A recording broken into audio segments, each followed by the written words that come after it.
Good morning students. आज हम start करते हैं 9th क्लास का चैप्टर का नाम है सरफेस एरिया एंड वॉल्यूम, पृष्ठीय क्षेत्रफल और आयतन। सबसे पहले हम इसके इंट्रोडक्शन देखते हैं। देखिए इसके अंदर है ना, जो आपको क्या दिया गया है, एक तो दिया गया क्यूब, एक क्यूबॉइड, बेलन, शंकु, गोला और अर्धगोला। इन 6 टॉपिकों के बारे में पढ़ेंगे। हम एक एक टॉपिक का बिल्कुल गहराई से अध्ययन करेंगे, भाई कैसे सूत्र बने और किस चीज़ का क्या सूत्र होता है। सबसे पहले हम लेते हैं बच्चों, जो आपको पहले ही मालूम है, जो आपको पहले आता है वहाँ से स्टार्ट करते हैं। आपने आयत के बारे में पढ़ा बच्चों? देखिए अपने पास ये एक आयत होती है, ये एक आयत होती है। इस आयत के अंदर ये लंबाई होती है और ये चौड़ाई होती है। अगर मैं एरिया की बात करूं तो आप 6ठी क्लास से निकालना सीख चुके हैं। भाई जो आयत का क्षेत्रफल होता है ना, एरिया जो होता है आयत का, वो क्या होता है? लेंथ इनटू ब्रेथ, लंबाई गुणा चौड़ाई। ये आयत का क्षेत्रफल होता है। और 6 आयत मिलके, जैसे जूतों का डिब्बा होता है ना बच्चों, वो क्यूबॉइड के आकार का होता है, वो घनाभ के आकार का होता है। ये होता है इस आकार का, क्या होता है? ये क्यूबॉइड होता है। क्या ये? क्यूबॉइड। और क्यूबॉइड के और एग्जांपल, जैसे अपना ये कमरा है, ये क्यूबॉइड के आकार का, जूतों का डिब्बा क्यूबॉइड के आकार का है, डस्टर है क्यूबॉइड के आकार का, आपकी जितनी बुक है ये सारी क्यूबॉइड के आकार की हैं। तो अपना जो टॉपिक है ना, आपने क्यूबॉइड का क्षेत्रफल और आयतन निकालना है। आयतन का तो एक ही सूत्र होता है, लेकिन जो क्षेत्रफल होता है ना, उसके अंदर कई बार क्षेत्रफल में कोई सा सूत्र लगता है, कोई सा सूत्र लगता है। तो आज हम देखते हैं भाई, जो अगर आपको ये बोल दिया जाए भाई एक जो क्यूबॉइड है उसका क्षेत्रफल निकालिए, और पृष्ठीय बोल दिया जाए, आपको वक्र बोल दिया जाए, संपूर्ण बोल दिया जाए या पृष्ठीय बोल दिया जाए, तो आप उसका क्षेत्रफल कैसे निकालेंगे? तो देखिए आयत का क्षेत्रफल जो होता है ना, वो होता है लंबाई गुणा चौड़ाई। और जैसे ये आपके पास ये क्या है? एक क्यूबॉइड है। ये क्यूबॉइड है ना, ऐसी 6 आयतों से मिलके बनता है, और जिसमें से 2 आयत बराबर होती है। 2 आयत बराबर होती है। जैसे हम ये लेते हैं, ये जूतों का डिब्बा है, ये क्यूबॉइड के आकार का। देखिए इसका जो ये फेस होता है, ये जो फेस होगा ये इस फेस जैसा होगा, और ये आयताकार फेस होगा, यानी कि 2 फेस एक जैसे माप के हैं। ये जो इसका ये फेस है, ये इस फेस के बराबर होगा, और इस फेस का जो क्षेत्रफल है इस फेस का क्षेत्रफल के बराबर होगा। तो ऐसे करते हो, जैसे मैंने ये लिया, यहाँ पर क्या लिया? लंबाई ली है और ये चौड़ाई ली है। अगर मैं इसका क्षेत्रफल निकालना चाहूँ तो क्या आएगा? लंबाई गुणा चौड़ाई आएगा। और ऐसे ही एक लंबाई और चौड़ाई, इसका कितना होगा एरिया? लंबाई गुणा चौड़ाई। अगर ये पार्ट ले हम, जैसे ये तो आपने ऊपर नीचे का पार्ट लिया था, ये पार्ट ले तो इसके अंदर ये इस पार्ट के अंदर क्या होगा? ये पास अपने पास क्या? L, और ये क्या? H। तो इसका जो एरिया होगा, इसका जो क्षेत्रफल होगा, लंबाई गुणा चौड़ाई, यानी कि LH। और ऐसे कितने होंगे? 2 पार्ट होंगे LH, तो 2 LH आएगा आपके पास, और ये कितना आएगा? 2 LB आएगा। और अब बात करते हैं इसकी। देखिए ये पार्ट कैसा आपके पास? ये पार्ट है जो, ये जो पार्ट है, ये आपके पास क्या? ब्रेथ, और ये क्या है? हाइट। तो इसका अगर एरिया निकाले, लंबाई गुणा चौड़ाई करें तो BH होगा। इसका एरिया क्या होगा? BH होगा। और ऐसे कितने पार्ट है बच्चों अपने पास?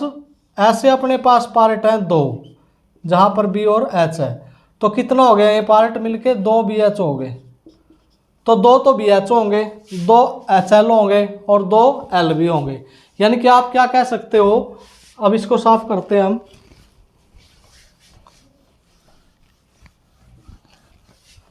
देखिए आपके पास ये एक क्या है?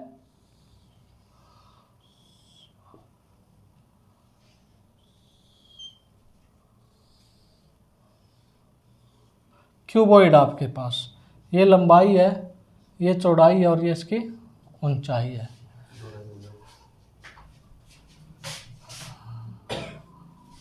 ये आपके पास एक क्यूबॉइड है, यानी कि एक घनाभ है। घनाभ का जो संपूर्ण पृष्ठीय क्षेत्रफल होगा ना, वो क्या होगा? सबसे पहले देखते हैं, जो घनाभ का संपूर्ण पृष्ठीय क्षेत्रफल। संपूर्ण पृष्ठीय क्षेत्रफल का मतलब बिल्कुल सारा आ गया, इसके अंदर कोई भी पार्ट छोड़ा नहीं गया, यानी कि ये पार्ट ये और ऊपर से बंद, इसको बोलेंगे आप संपूर्ण पृष्ठीय क्षेत्रफल, यानी कि कोई भी पार्ट इससे छोटा नहीं है। जैसे नाम से ही पता चल रहा है, इसका टोटल सरफेस एरिया बोलते हैं, इसको क्या बोलते हैं, टोटल सरफेस एरिया। और लंबाई क्या, देखिए यहाँ डिनोट कर लेते हैं, लंबाई को किससे डिनोट किया गया, यहाँ पर लंबाई को L से और चौड़ाई को ब्रेथ B से और ऊंचाई को H से। तो देखिए संपूर्ण पृष्ठीय क्षेत्रफल क्या होगा इसका, 2 into LB plus BH plus HL। अगर कोई आपसे पूछे भाई ये घनाभ का संपूर्ण पृष्ठीय क्षेत्रफल क्या होता है, तो आप क्या होगा, 2 into LB plus BH plus HL, ये हो गया टोटल सरफेस एरिया, यानी कि जो 6 फलक आए हैं ना, इसके 6 के 6 फलकों का, यानी कि टोटल का, यानी कि इस डब्बे का टोटल का संपूर्ण पृष्ठीय क्षेत्रफल क्या होगा, 2 into LB plus BH plus HL। अगर ना याद रहे ना कभी आपको, तो आप ऐसा करना, जैसे ये क्या हो गया L, ये क्या हो गया B और ये क्या हो गया H, लगातार लेना, यहाँ से लगातार लेंगे LB से आगे BH और BH से आगे HL और 2 से कर देनी है मल्टीप्लाई। तो ये बना इसका घनाभ का संपूर्ण पृष्ठीय क्षेत्रफल, क्या बना, 2 into LB plus BH plus HL।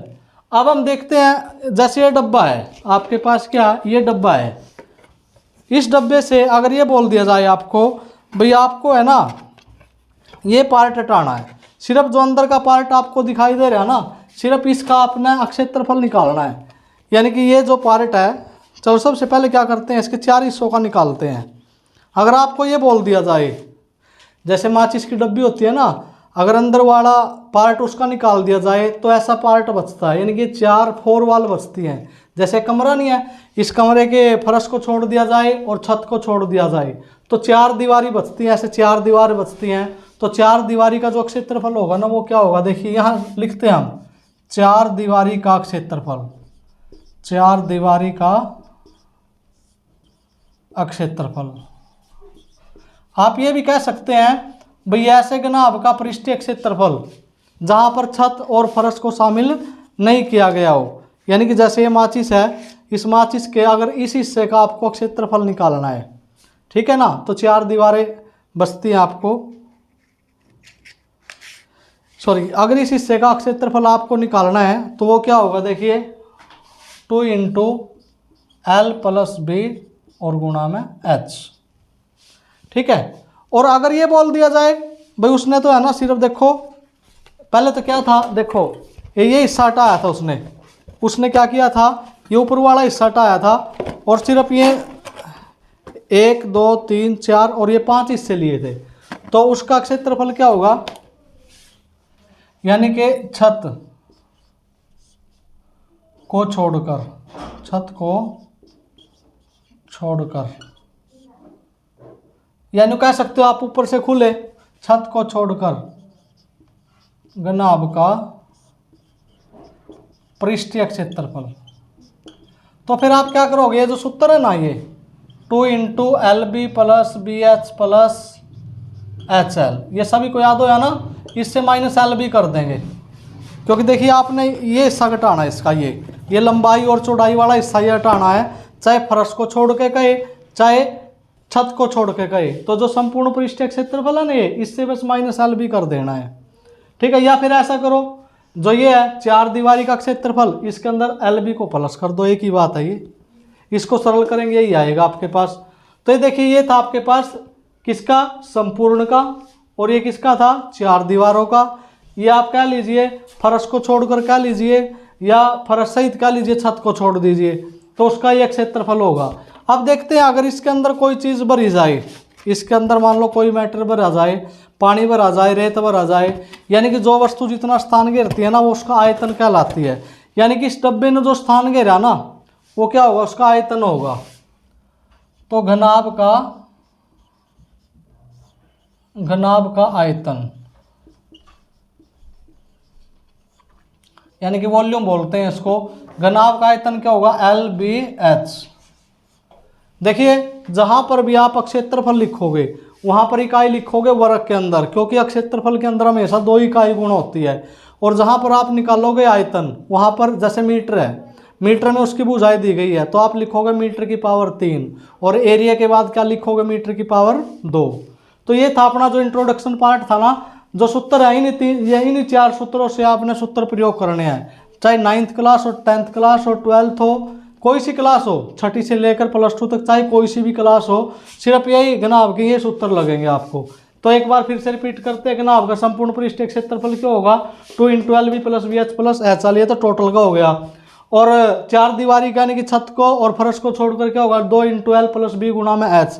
और अगर ये पूछ दिया जाए सिर्फ फर्श या छत को छोड़कर, तो ये जो संपूर्ण है ना इससे -L भी कर देंगे, या फिर 4 दीवार में L प्लस इसको ऐड कर देंगे। और अब देखते हैं भाई, जो इसका आयतन होता है ना, घनाभ का आयतन होता है, घनाभ का आयतन क्या होगा, LBH, यानी कि तीनों की मल्टीप्लाई कर दी। अब देखते हैं, ये इंट्रोडक्शन था आपके पास इसका घनाभ का। अब इंट्रोडक्शन करते हैं हम घन का।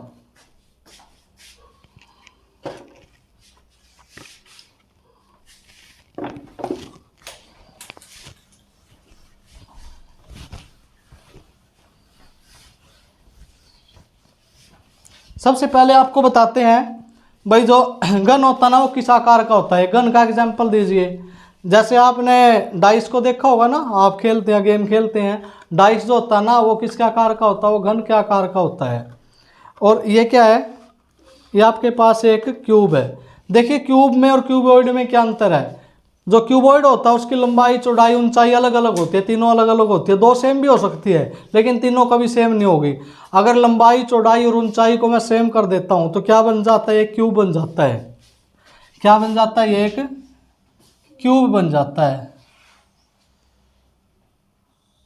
अगर मैं इसको ए बोलता हूं, इसको ए बोलता हूं, तो जो ये एरिया होगा ना आपके पास, ये जो एरिया होगा, एरिया ऑफ क्यूब क्या होगा आपके पास, A × A, यानी कि A स्क्वायर होगा। देखिए आपके पास जो ये है, एक पार्ट है इसका, एक फेस है, इसका एरिया क्या होगा, A स्क्वायर। और कितने पार्ट आएंगे, 6 पार्ट है। इसका A square, A square, A square, A square, A square, A square. अगर हम इनको ऐड करें, देखिए 6 के 6 पार्ट है, प्रत्येक का कितना, A स्क्वायर है, कितना, A स्क्वायर। अगर सभी को ऐड कर दिया जाए तो क्या होगा, ये 6A स्क्वायर हो जाएगा।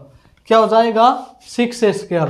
तो हम क्या कह सकते हैं, जो घन है, घन का संपूर्ण पृष्ठीय क्षेत्रफल, पृष्ठीय क्षेत्रफल, घन का संपूर्ण पृष्ठीय क्षेत्रफल जो होगा ना वो कितना होगा, 6A स्क्वायर। और घन के 5 भागों का, 5 भागों का पृष्ठीय क्षेत्रफल, ये क्या होता है, जैसे ये बोल दिया जाए भाई एक कमरा घन के आकार का है और उसके फर्श को शामिल नहीं करना या उसकी छत को शामिल नहीं करना है। जैसे ये अपने पास ये क्या था, ये अपने पास एक क्या था, क्यूब था, और ये बोल दिया जाए भाई ये है ना एक साइड से बंद है, जैसे हो गया। ये बोल दिया जाए भाई इसका संपूर्ण पृष्ठीय क्षेत्रफल या पृष्ठीय क्षेत्रफल ज्ञात कीजिए, तो कितना होगा, यहाँ पर 5A स्क्वायर होगा। ठीक है, घन के 4 भागों का पृष्ठीय क्षेत्रफल ये कितना होगा, 4A स्क्वायर। देखिए वही सेम है, वहाँ पे क्या था, LBH अलग अलग थे, यहाँ पर सारी चीज़ें सेम दी गई है। अगर उनको सिंप्लीफाई करें और सभी की जगह पर A रखें तो यही वैल्यूज आएगी। अब देखते हैं, अगर ये बोल दिया जाए आपको भाई इसके अंदर आपने ना कोई भी मटेरियल भरना है, या इसने कितना स्थान घेरा है, या इसके अंदर कितना पानी आ सकता है, कितनी वस्तु समा सकती है इसके अंदर, या इसने टोटल कितना स्थान घेरा है। जो वस्तु जितना स्थान घेरती है ना उसका आयतन कहलाती है। तो घन का जो वॉल्यूम होगा ना, घन का जो आयतन होगा, घन का जो आयतन होगा वो कितना होगा, 1/3 होगा। तो आपके पास देखिए घन के सिर्फ यही सूत्र है, और ये सूत्र किसके थे, घनाभ के थे। और पूरी प्रश्नावली के अंदर जो एक्सरसाइज है, पहली एक्सरसाइज है, उसके अंदर आपने केवल घन और घनाभ से रिलेटेड कार्य करना है, और वो इंट्रोडक्शन हम दे चुके हैं। एक बार फिर से रिपीट करते हैं, जो घन का संपूर्ण पृष्ठीय क्षेत्रफल होगा वो होगा 6A स्क्वायर, और 5 भागों का यानी कि फर्श या छत को छोड़ दिया जाएगा तो कितना होगा, 5A स्क्वायर। और 4 दीवारी का यानी कि छत को और फर्श को छोड़ दिया जाए तो कितना होगा 4a², और जो घन का आयतन होगा ना वो होगा 1/3। तो ये था आपका आज घन और घनाभ का introduction. Thank you students, have a nice day.